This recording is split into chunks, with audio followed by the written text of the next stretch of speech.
Hi everybody, कैसे हैं आप सब लोग। मैं बिल्कुल ठीक हूँ। उम्मीद कर रही हूँ आप सब लोग भी बिल्कुल ठीक और स्वस्थ हैं। अगर आप मेरे चैनल पर पहली बार आए हैं तो मेरा नाम प्रीति है। मेरे चैनल का नाम लाइफ विद प्रीति यादव है, जहाँ मैं आप सबके बालों को बड़ा ही वंडरफुल सा बनाने के लिए एक हेयर केयर सीरीज़ लेकर आ रही हूँ। मेरा जो चैनल है उस पर आपको बालों को बेहतरीन बनाने के लिए बहुत सी रेमेडीज़ मिलेंगी। तो जल्द से जल्द मेरे चैनल को सब्सक्राइब कर लें और मुझसे जुड़ जाएं। तो चलिए शुरू करते हैं। आज की जो हमारी रेमेडी है उसको आप हेयर स्मूथिंग, हेयर रिबॉन्डिंग या फिर केराटिन ट्रीटमेंट का भी नाम दे सकते हैं, जो कि हम भिंडी से करने वाले हैं। जी हाँ, भिंडी सुनकर आपको थोड़ा सा लगा होगा कि ये कैसा अजीब सा इंग्रेडिएंट है जिसको हम बालों के लिए यूज कर रहे हैं, लेकिन यकीन मानिए यही आपके बालों में एक जादू सा करने वाली है। तो सबसे पहले हम भिंडी लेंगे और उसको चॉप कर लेंगे। मैंने यहाँ पर सिर्फ 5 रुपए की भिंडी ली है और जितनी 5 रुपए में भिंडी आई वो मैंने सारी ले ली है और उसको छोटा छोटा काट दिया है। छोटा छोटा काटने के बाद में ये हमारी भिंडी है। आप जैसे चाहें वैसे इसको काट सकते हैं। अगर आप लंबा लंबा काटना चाहते हैं तो वैसे भी कर सकते हैं। यहाँ बात आती है हमारे दूसरे इंग्रेडिएंट की, जो है बनाना। हम भिंडी में बनाना मिलाने वाले हैं। इस मिश्रण को देखकर आपको दोबारा से नहीं चौंकना है, क्योंकि ये बहुत ही हेल्दी मिश्रण है। इससे आपको कोई भी साइड इफ़ेक्ट नहीं होने वाला है। अब मैं यहाँ पर बनाना को छोटा छोटा टुकड़ों में काट रही हूँ। आप चाहें तो आप इसको ग्राइंड कर सकते हैं। यदि आपके पास हैंड ब्लेंडर है तो उससे ब्लेंड भी कर सकते हैं। मैंने इसको चम्मच की मदद से ही मैश कर लिया है, क्योंकि ये कम क्वांटिटी थी तो मैंने चम्मच की मदद से ही कर लिया। अब अगर आप मेरी तरह चम्मच से कर रहे हैं तो आपको याद रखना है कि इसमें कोई भी गांठ नहीं होनी चाहिए। इक्वल अमाउंट में ये अच्छे से पूरा मैश हो जाना चाहिए। हमें एक स्मूथ पेस्ट चाहिए। ये इजीली नहीं होगा मैश, इसलिए मैंने इसमें थोड़ा सा पानी मिला दिया है ताकि ये थोड़ा सा लिक्विड ही हो जाए। और फिर इजीली मैंने इसको अच्छे से मिक्स किया। जो भी इसमें कोई भी गांठ थी तो उसको हटा दिया और पूरे अच्छे से इसको रख लिया। इसके बाद हम चलते हैं वापस अपनी भिंडी पर। इसके लिए मैंने सबसे पहले एक पैन लिया है। अप्रॉक्सीमेट 1 ग्लास ऑफ वाटर इसमें डाल दिया है। अगर आपने भिंडी की मात्रा कम या ज़्यादा ली है तो उस हिसाब से पानी की मात्रा भी कम या ज़्यादा कर लीजिएगा।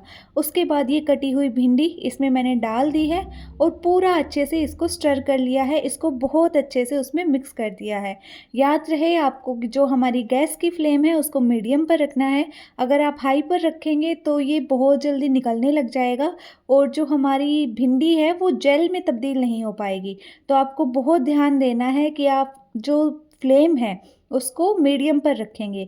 और जैसा आप वीडियो में देख रहे हैं 5 मिनट के बाद आपको कुछ ऐसी जेल लाइक कंसिस्टेंसी दिखाई देगी, लेकिन थोड़ी देर आपको और रखना है ताकि ये और ज़्यादा गाढ़ा हो जाए। ये जो मास्क हम प्रिपेयर कर रहे हैं ये बहुत हाइड्रेटिंग मास्क है और इसमें बहुत सारे पोषण तत्व हैं। ये हमारे बालों के लिए बिल्कुल परफेक्ट है। अगर आपके बाल ड्राई हैं, फ्रिजी हैं या फिर जो कोई भी समस्या है तो आपको ये ज़रूर से ट्राई करना है। बड़ी ही आसानी से बन जाएगा। तो जैसा आप देख सकते हैं कि जो हमारी जेल है वो गाढ़ी हो चुकी है। तो अब बारी आती है उसको स्ट्रेन करने की। इसको स्ट्रेन करने के लिए आपको आवश्यकता पड़ेगी एक स्टील की छलनी की। कभी भी इसको स्ट्रेन करने के लिए प्लास्टिक की छलनी का प्रयोग नहीं करना है, क्योंकि प्लास्टिक की जो छलनी है वो जल सकती है और आपको भी नुकसान पहुंच सकता है। तो आपको स्टील की छलनी लेनी है। स्ट्रेन करने के बाद में ये जो हमारा लिक्विड है या फिर जेल कह लीजिए, इसको ठंडा होने के लिए रख दीजिए। ठंडा होने के बाद आपको चेक करना है कि ये अच्छे से ठंडी हो चुकी है, यानी कि अगर हमारे स्किन को ये सहन हो रही है तब हम इसमें जो हमारा बनाना का मैश है उसको छान करके डालेंगे। अब हम इसको छान करके क्यों डाल रहे हैं, क्योंकि बनाना के अंदर फाइबर होता है और वो जो फाइबर्स होते हैं वो मैश नहीं होते अच्छे से, है ना, उनके ग्रैनुअल्स रह जाते हैं। तो उन ग्रैनुअल्स को एक्सट्रैक्ट कर लेंगे, क्योंकि उसका हमारे बालों में कोई काम नहीं है और अगर वो रहेंगे तो हमारे बालों में अटके रहेंगे। तो जब आप हेयर वॉश करेंगे तो आपको लगेगा कि ये क्या कर दिया। उसके बाद आता है थर्ड इंग्रेडिएंट। ये कम्प्लीटली ऑप्शनल है। ये मैंने इसलिए ऐड किया है ताकि बालों को थोड़ा सा नरिशमेंट मिल सके। तो आप अगर चाहें तो ले सकते हैं, अगर आप नहीं चाहें तो नहीं भी ले सकते हैं। यहाँ पर मैंने 1 चम्मच कोकोनट ऑयल को इसमें मिक्स किया है और तीनों चीज़ों को अच्छे से मिला लिया है।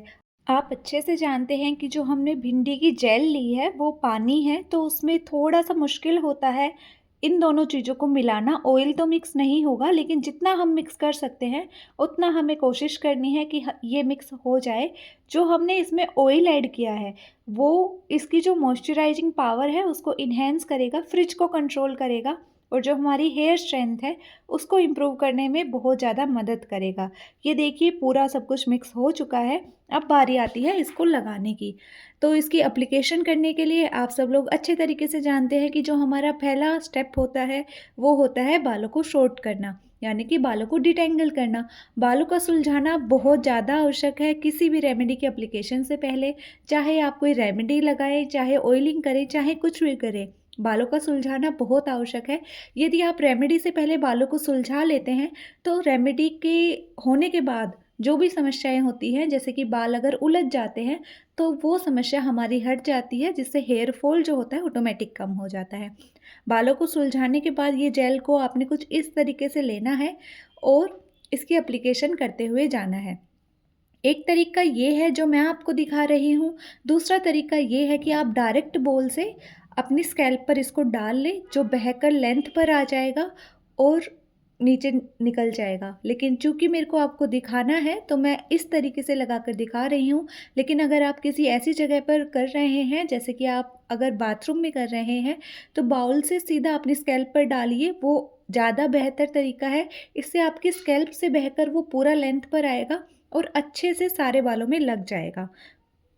जो भिंडी यानी कि जिसको हम इंग्लिश में ओकरा भी कहते हैं, ये विटामिन्स का एक पूरा पैक है। इसके अंदर विटामिन ए, सी, के प्रेजेंट होता है, जो कि हमारे बालों के लिए अत्यंत आवश्यक होता है। जो विटामिन ए, सी, के होता है वो मेनली रिस्पॉन्सिबल होता है हमारे बालों की इलास्टिसिटी को इम्प्रूव करने के लिए, यानी कि जो हमारे बाल हैं उनको ब्रेकेज से रोकने के लिए। तो ओकरा इस चीज़ में काफ़ी ज़्यादा मदद करता है। इसके साथ ही जब भी हम अपने बालों को कोई मॉइस्चराइज़र देते हैं या फिर कोई भी नरिशमेंट देते हैं, तो ये बालों की हेल्प करता है कि उस हाइड्रेशन को अपने अंदर लॉक करके रखे। उसके साथ ही इसके अंदर प्रॉपर्टीज़ होती हैं बहुत सारे एंटीऑक्सीडेंट्स की, तो ये हमारी स्कैल्प की हेल्थ को बहुत ज़्यादा इम्प्रूव करता है, डैंड्रफ को कम करता है, फ्रिजीनेस को कम करता है और हमारे बालों को डीपली कंडीशन करता है। इसी पावर की वजह से हम इसको घर पर केराटिन करने वाली जेल भी कह सकते हैं, बहुत ज़्यादा उपयोगी है। और जब इसमें बनाना मिल जाता है तो यूँ लगा लीजिए कि जो हमारा पैक है वो और ज़्यादा बूस्ट हो जाता है। बनाना हमारे बालों को बहुत हद तक सॉफ्ट कर देता है, उनको नरिशमेंट प्रोवाइड करवाता है, हमारे हेयर फॉलिकल्स को एक्टिव करता है और उसके साथ ही उनको स्ट्रेंथन करने में भी बहुत ज़्यादा मदद करता है।